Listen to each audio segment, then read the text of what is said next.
السلام علیکم ورحمۃ اللہ وبرکاتہ۔ کربلا کا واقعہ پارٹ 3۔ عاشورہ محرم کی رات ختم ہوئی اور 10ویں محرم سن 61 ہجری 28 اکتوبر 681 ہجری کی قیامت نما صبح نمودار ہوئی۔ حضرت امام حسین رضی اللہ تعالیٰ عنہ نے اپنے اہل بیت اور اپنے تمام ساتھیوں کے ساتھ نماز فجر ادا فرمائی۔ پیشانیوں نے سجدے میں خوب مزے لیے اور زبانوں نے قرات تسبیح کے لطف اٹھائے۔ یہ شہدائے کربلا کی آخری نماز تھی۔ نماز کے بعد حضرت امام حسین نے سب کے لیے صبر و استقامت کی دعا مانگی۔ اب 10ویں محرم کا سورج عنقریب نکلنے والا تھا۔ حضرت امام علی مقام اور آپ کے تمام ساتھی 3 دن کے بھوکے پیاسے تھے۔ وطن سے دور پردیس اور تیز دھوپ، گرم ریت اور گرم ہوائیں، ان سب نے پروانۂ آغوش رسالت کو کیسا بے جان کر دیا ہوگا۔ ان لوگوں پر ظلم کا پہاڑ توڑنے کے لیے 22,000 کا تازہ دم لشکر موجود ہے۔ بغیر اطلاع کے یزیدیوں نے جنگ کا نکارہ بجا دیا۔ آقائے دو جہاں صلی اللہ علیہ وسلم کے فرزند اور فاطمہ زہرا کے جگربند کو مہمان بنا کر بلانے والی قوم جانوں پر کھیلنے کی دعوت دینے لگی۔ حضرت امام حسین رضی اللہ تعالیٰ عنہ میدان کارزار میں تشریف لے گئے اور خطبہ فرمایا۔ حمد اور صلات کے بعد آپ نے فرمایا، لوگو میرے حسب نسب پر غور کرو کہ میں کون ہوں، پھر اپنے گریبانوں میں منہ ڈال کر سوچو، تمہیں میرا خون بہانا اور میری توہین کرنا جائز ہے؟ کیا میں تمہارے نبی کا نواسہ نہیں ہوں؟ کیا میں صلی اللہ علیہ وسلم کے چچا زاد بھائی حضرت علی کا فرزند نہیں ہوں؟ کیا سید الشہداء حضرت حمزہ میرے والد بزرگوار کے چچا اور حضرت جعفر طیار خود میرے چچا نہیں ہیں؟ کیا تم میں سے کسی نے یہ نہیں سنا کہ رسول کریم صلی اللہ علیہ وسلم نے میرے اور میرے بھائی کے بارے میں کیا فرمایا ہے کہ یہ دونوں جنتی جوانوں کے سردار ہیں؟ اگر تم میری بات کو سچ سمجھتے ہو، اور حقیقت میں وہ سچ ہی ہے، اس لیے کہ میں کبھی جھوٹ نہیں بولتا، اور اگر تم میری بات کو جھوٹی سمجھتے ہو تو اب بھی اسلامی دنیا میں جابر بن عبداللہ انصاری، ابو سعید خدری، انس بن مالک، سہل بن سعد اور زید بن ارقم موجود ہیں، ان سے پوچھ لو۔ تم مجھے بتاؤ، کیا یہ حدیث تمہیں میرا خون بہانے سے روکنے کے لیے کافی نہیں ہے؟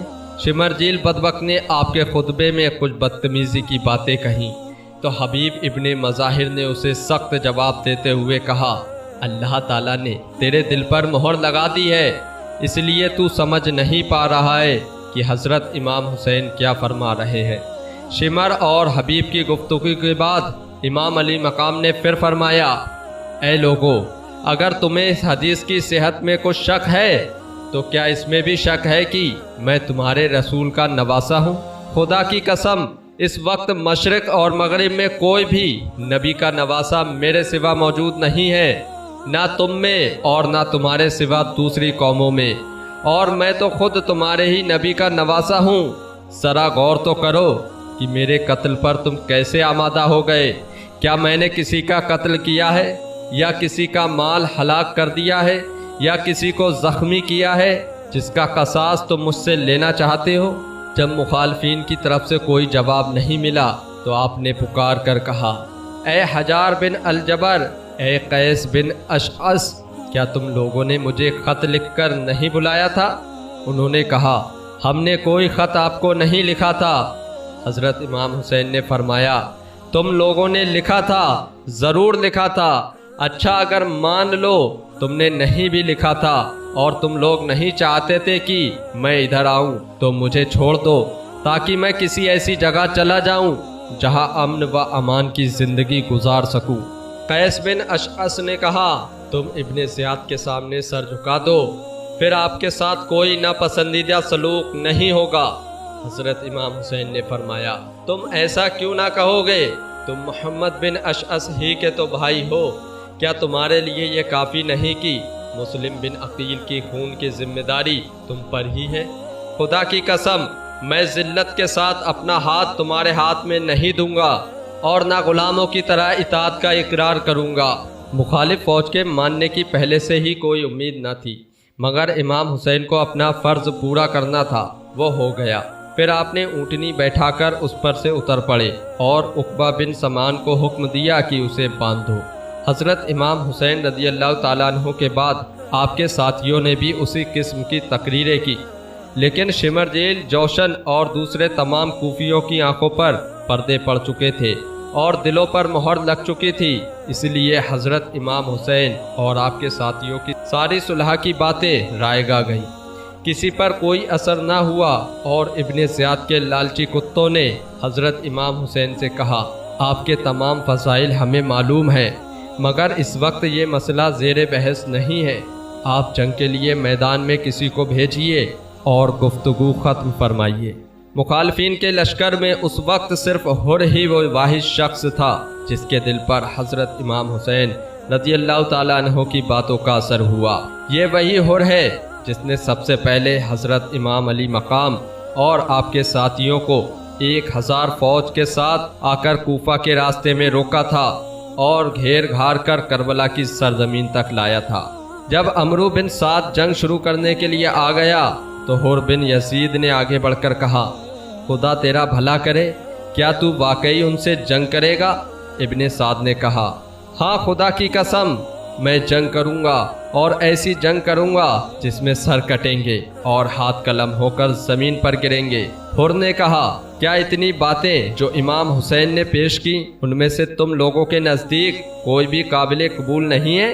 عمرو بن سعد نے کہا، خدا کی قسم، اگر معاملہ میرے اختیار میں ہوتا تو میں ضرور منظور کر لیتا، مگر کیا کروں، تمہارا حاکم نہیں مانتا۔ عمرو بن سعد کا یہ جواب اس کی نیک نیتی پر محمول نہیں کرنا چاہیے کہ اگر وہ یہی چاہتا تو کربلا کی سرزمین پر حضرت امام حسین کو شہید کرنے نہیں آتا۔ ناظرین کو یاد ہوگا کہ عمرو بن سعد رے کی حکومت کے لالچ میں کربلا آیا تھا، اس کی تمام باتوں سے حر واقف تھا۔ جب عمرو بن سعد کی زبان سے یہ سنا کہ تمہارا حاکم نہیں مانتا تو حر وہاں سے ہٹ گئے۔ نواسہ رسول سے جنگ کرنے کے تصور نے ان کے بدن پر کپ کپی طاری کر دی اور چہرے پر پریشانی کے آثار ظاہر ہونے لگے۔ تو مجاہر بن اوس جو اسی کے قبیلے کا ایک شخص تھا کہنے لگا، حر، یہ کیا تمہاری حالت ہے؟ تم پر اس قدر خوف غالب کیوں ہے؟ میں نے اس سے پہلے تمہاری یہ کیفیت نہیں دیکھی۔ مجھے جب پوچھا جاتا ہے کہ کوفہ میں سب سے زیادہ بہادر کون ہے تو میں تمہارے سوا کسی کا نام نہیں لیتا، مگر اس وقت میں تمہاری عجیب حالت دیکھ رہا ہوں، آخر اس کا سبب کیا ہے؟ حر نے کہا، یہ نواسہ رسول سے جنگ ہے۔ میں اس وقت جنت اور دوزخ کے دو راہیں پر کھڑا ہوں، مگر میں جنت کو کسی چیز کے بدلے نہیں چھوڑوں گا، چاہے میرے جسم کے ٹکڑے ٹکڑے کر دیے جائیں اور آگ میں جلا دیا جائے۔ یہ کہتے کہتے حر نے اپنے گھوڑے کو ایڑ لگائی اور حضرت امام علی مقام کی بارگاہ میں پہنچ گیا۔ حر نے حضرت امام علی مقام سے عرض کیا، اے فرزند رسول، میری جان آپ پر فدا ہو جائے، میں وہی گناہگار ہوں جس نے آپ کو واپس جانے سے روکا، راستے میں آپ کے ساتھ ساتھ رہا اور آپ کے اس جگہ ٹھہرنے پر مجبور کیا۔ قسم خدا کی جس کے سوا کوئی معبود نہیں، میں ہرگز یہ نہیں سمجھتا تھا کہ یہ لوگ آپ کے تمام شرائط کو جو آپ پیش کریں گے رد کر دیں گے اور نوبت یہاں تک پہنچ جائے گی۔ اگر مجھے یہ معلوم ہوتا کہ یہ لوگ آپ کے ساتھ ایسا سلوک کریں گے تو میں ہرگز ان کا ساتھ نہ دیتا اور جو گستاخیاں مجھ سے ہوئی ہیں ان کا میں مرتکب نہ ہوتا۔ اب میں اپنے کیے پر پچھتا رہا ہوں اور اللہ تعالیٰ کے حضور توبہ کرتا ہوں اور آپ پر اپنی جان قربان کرنے کے لیے حاضر ہوا ہوں، فرمائیے کیا میری یہ توبہ قبول ہوگی؟ حضرت امام حسین نے فرمایا، ہاں، اللہ تبارک و تعالیٰ تمہاری توبہ قبول فرمائے گا اور تمہیں بخش دے گا، اور تمہیں بشارت ہو کہ تمہاری ماں نے تمہارا نام جس طرح حر رکھا ہے تم دنیا اور آخرت میں بھی انشاءاللہ حر یعنی آزاد ہو جاؤ گے۔ گھوڑے سے اترو، حر نے کہا، میرا آپ کی مدد میں گھوڑے پر سوار رہنا نیچے اترنے سے بہتر ہے، اب میں آخری شہید ہو کر گھوڑے سے اتروں گا۔ حضرت امام حسین نے فرمایا، اچھا، جو تمہارا دل چاہے وہی کرو، خدائے تعالیٰ تم پر رحم فرمائے۔ حضرت امام علی مقام سے معافی مانگنے کے بعد حر فوراً میدان میں آ گئے اور پہلے تو حر نے کوفیوں اور یزیدیوں سے ملائم انداز میں کہا، اے لوگو، حسین نے جو باتیں پیش کی ہیں ان میں سے کسی ایک بات کو تم کیوں نہیں مانتے تاکہ خدائے تعالیٰ تم کو ان سے جنگ کرنے سے بچا لے؟ کوفیوں نے کہا ہمارا امیر عمرو بن سعد ہے، جو کچھ کہنا ہے اس سے کہو۔ حر نے عمرو بن سعد سے وہی گفتگو کی جو اس سے پہلے کر چکا تھا، تو ابن سعد نے بھی وہی جواب دیا جو اس سے پہلے دے چکا تھا۔ یہ سن کر حر کو غصہ آ گیا اور کہا اے کوفہ والو، خدائے تعالیٰ تم کو غارت کرے کہ تم نے حضرت امام حسین کو بلایا اور جب وہ آ گئے تو انہیں دشمن کے حوالے کر دیا۔ تم کہتے ہو کہ ہم ان پر اپنی جانیں قربان کر دیں گے، اور اب تم انہی پر حملہ کر کے ان کے قتل پر آمادہ ہو گئے۔ ان کو تم نے گرفتار کر لیا، ان کو چاروں طرف سے گھیر دیا، اور تم نے ان کو خدائے تعالیٰ کی لمبی چوڑی زمین میں جدھر وہ امن کا راستہ پائے جانے سے روک دیا، اور وہ اب تمہارے ہاتھوں میں قیدی کی طرح ہو گئے ہیں۔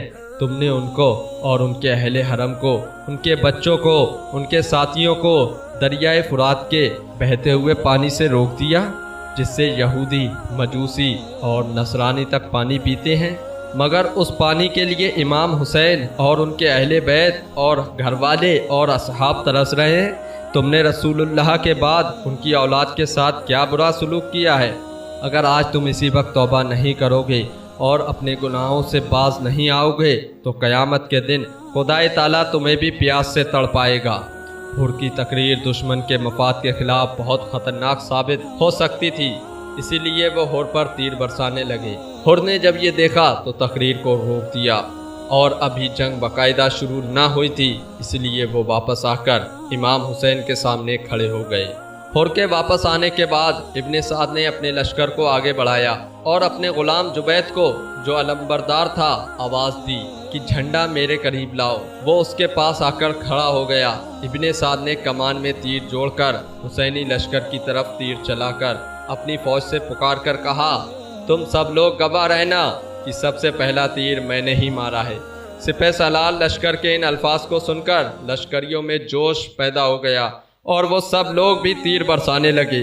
اس طرح جنگ کا آغاز ہوا اور اب دونوں طرف سے سپاہی نکل کر میدان میں آنے لگے اور اپنی بہادری کا مظاہرہ کرنے لگے۔ حضرت عبداللہ بن عمیر قلبی یہ بنی علیم میں سے ہیں، کوفہ کے رہنے والے تھے۔ عبداللہ نے مقام نخلیہ میں ایک لشکر زرار دیکھا تو لوگوں سے پوچھا یہ لشکر کہاں جا رہا ہے؟ کسی نے ان سے کہہ دیا فاطمہ بنت رسول کے فرزند حسین کے ساتھ جنگ کرنے کے لیے۔ عبداللہ کو مدت سے یہ آرزو تھی کہ مشرکین سے جہاد کرے۔ خیال آیا کہ یہ لوگ اپنے پیغمبر کے نواسے پر لشکر کشی کر رہے ہیں، اس لیے ان لوگوں سے جہاد کرنا مشرکین کے ساتھ جہاد کرنے سے کم نہیں ہے۔ پھر اپنی بیوی کے پاس آئے اور تنہائی میں بلا کر اس کو سب حالات اور اپنے ارادے سے آگاہ کیا۔ نیک سیرت بیوی نے کہا تمہارا ارادہ بہت اچھا ہے، اللہ تعالیٰ تمہاری آرزو پوری فرمائے، چلو اور مجھے بھی اپنے ساتھ لے چلو۔ عبداللہ اپنی بیوی کے ہمراہ راتوں رات چل کر لشکر امام میں پہنچ گئے۔ اس وقت جب فوج ابن سعد کی جانب سے تیروں کی بارش ہو چکی تھی جو پیغام جنگ کی حیثیت رکھتی تھی، تو زیاد بن سفیان کا آزاد کردہ غلام سالم کوفیوں کی طرف سے نکل کر میدان میں آیا اور مقابلے کے لیے للکارنے لگا۔ حضرت امام علی مقام کے دو جانثار ساتھی حبیب بن مظاہر اور بریر بن حفیر جوش میں بھرے ہوئے آگے بڑھے، مگر امام نے ان کو روک دیا۔ یہ دیکھ کر عبداللہ بن عمیر قلبی کھڑے ہو گئے اور جنگ کی اجازت طلب کی۔ حضرت امام حسین نے سر سے پیر تک ان پر نگاہ ڈالی اور فرمایا اگر تمہارا دل چاہتا ہے تو جاؤ۔ یہ تنہا دونوں کے مقابل گئے۔ انہوں نے پوچھا تم کون ہو؟ عبداللہ نے اپنا نام و نسب بیان کیا تو انہوں نے کہا ہم تمہیں نہیں جانتے، ہمارے مقابلے میں زہیر بن قین، حبیب بن مظاہر یا بریر بن حجیر کو آنا چاہیے۔ یسار اس وقت سالم سے آگے بڑھا ہوا تھا۔ عبداللہ نے کہا او فاحشہ کے بیٹے، تو مجھ سے لڑنے میں اپنی بے عزتی سمجھتا ہے؟ یہ کہتے ہوئے یسار پر حملہ کر دیا اور تلوار کی ایسی ضرب لگائی کہ وہ ایک ہی بار میں ٹھنڈا ہو گیا۔ سالم نے ایک دم جھپٹ کر حملہ کیا۔ عبداللہ نے اس کی تلوار کی وار کو بائیں ہاتھ پر روکا جس سے اس کی ہاتھ کی انگلیاں کٹ گئیں۔ اس کے بعد ہی عبداللہ نے مڑ کر ایک ایسا وار کیا کہ اس سے وہ بھی ڈھیر کر دیا اور جوش میں آ کر شعر پڑھنے لگے، جس کا مطلب یہ تھا کہ اگر مجھے نہیں پہچانتے تو پہچان لو، میں خاندان کلب کا ایک آدمی ہوں۔ میرے حسب نسب کے لیے اتنا کافی ہے کہ خاندان علیم میں میرا گھرانہ ہے۔ میں بڑی قوت والا ہوں اور مصیبت کے وقت ہمت سے کام لینے والا ہوں۔ عبداللہ کی بیوی نے جب یہ سنا تو خیمے کی ایک لکڑی ہاتھ میں لی اور آگے بڑھ کر کہا، میرے ماں باپ تم پر فدا ہو جائیں، نواسۂ رسول کی طرف سے لڑتے جاؤ۔ وہ اپنی بیوی کے پاس آئے اور چاہا کہ انہیں خیمے میں پہنچا دے، مگر وہ ماننے والی نہیں تھی۔ کہا، میں تمہارا ساتھ ہرگز نہ چھوڑوں گی جب تک کہ میں خود بھی تمہارے ساتھ جان نہ دے دوں گی۔ امام حسین نے جب یہ دیکھا تو آواز دی، اللہ تم دونوں کو جزائے خیر دے۔ اے مومنہ، اہل حرم کے پاس آ جاؤ اور ان کے ساتھ بیٹھی رہو، کیونکہ عورتوں پر جہاد واجب نہیں ہے۔ ام وہب نے حضرت امام حسین کا حکم سنا تو اہل حرم کے پاس خیمے میں واپس آ گئی۔ اس کے بعد حضرت عبداللہ نے کوفیوں کے ساتھ بہت دلیری اور بہادری سے جنگ کی۔ دشمن کے 2 سپاہی پھر قتل کیے، مگر اس کے بعد حانی بن ثبیت اجرمی اور بقیر بن حائی تمیمی نے ان پر حملہ کر دیا اور ان دونوں کے ہاتھ سے درجۂ شہادت پر پہنچ گئے۔